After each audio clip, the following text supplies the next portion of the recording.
I'm at job 21446 Windward Cove in Kent. Seal coat and stripe and asphalt repairs. It's a one entrance in and out property. And I'm just driving around the last half of the circle here so you can kind of see the red curb and some of the tree coverage that's in here, so it's kind of shady. You've got these little parking areas that go in. You've got the garages. There's lots of garages where asphalt goes right up to the garages, like you see here. Okay. A lot of long line cracking. You've got some alligator cracking in some areas, and that all needs to be determined. The asphalt repairs that are in this complex, though, are mostly tree root damaged areas.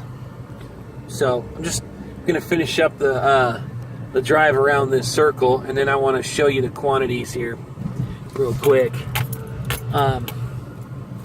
So before I get into the quantities, because this is only the only way in and the only way out, you've got I think it's called Lakeside Boulevard right outside here, that when they've seal coated this place before, they were able to park out on the side of the street while seal coat was happening.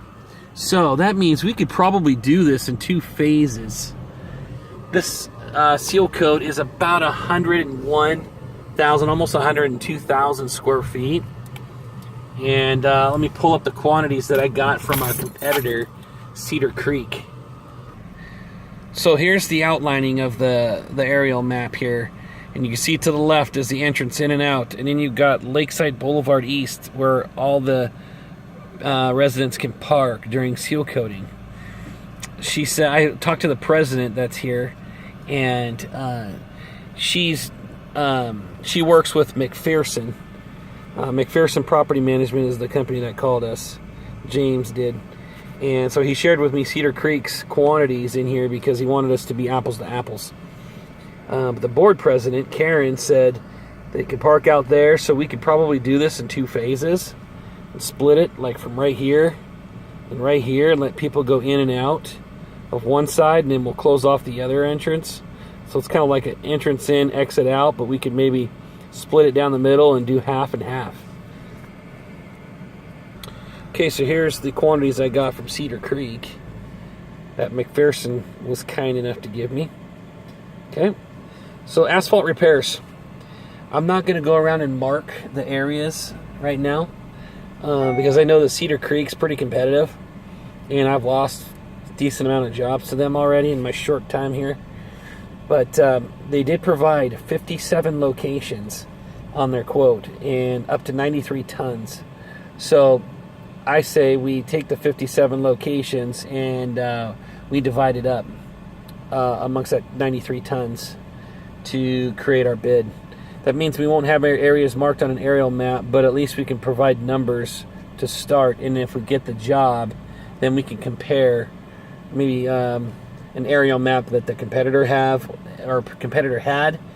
or I can come out and mark up the locations based on what's provided here.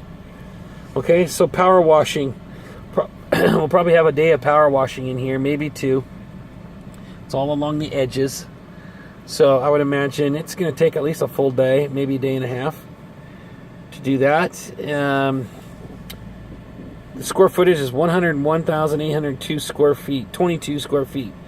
That's the same for the seal coat. For crack fill, about 2,500 lineal feet of crack fill in here. Okay. The competitor's at $1.10 a lineal foot. Okay. Striping. Please look at this for your striping quantities. The fire lane curbs are decent shape, but I'd lightly hit them with the power washer when we go through. Okay, and I think that's it for now. We just want to put this bid based on that, put it together, and we'll send it out to McPherson's. Any questions, let me know. There's also an emergency exit out of this facility, or out of this complex here.